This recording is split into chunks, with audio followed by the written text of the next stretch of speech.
আছে আপোনালোকে KFN live. মই বৰ্তমান উপস্থিত আছো মুৰাদাৰ গাঁও পঞ্চায়তৰ অন্তৰ্গত যিখন হাতীখালী গাঁও, এই গাঁৱত উপস্থিত আছো।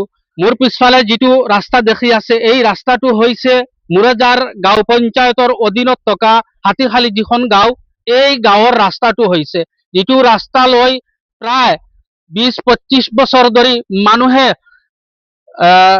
এক জাতৰ যন্ত্ৰণাত আছিল। এই ৰাস্তাটোলৈ বৰ্তমান দেখিবলৈ পোৱা গ'ল এজন সমাজ সেৱকে এই ৰাস্তাটোত ৰাবিছ পেলাই মানুহ যেনে তেনে অহা যোৱাৰ এটা ব্যৱস্থা কৰি আছে। এতিয়া চাওক, মই দেখুৱাব লৈছো আপোনালোকক এখন জিচিপিয়ে কেনেদৰে কাম কৰি আছে।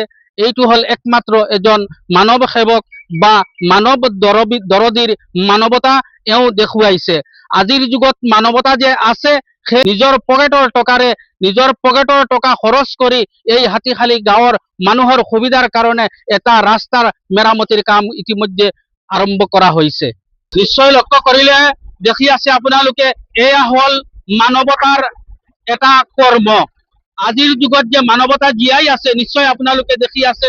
বৰ্তমানে মুৰাদাৰ গাঁও পঞ্চায়তৰ যিখন হাতীখালী গাঁও, এই হাতীখালী গাঁৱৰ মানুহৰ যি কষ্ট আছিল, এই কষ্ট আজিৰ পৰা নাইকিয়া হব।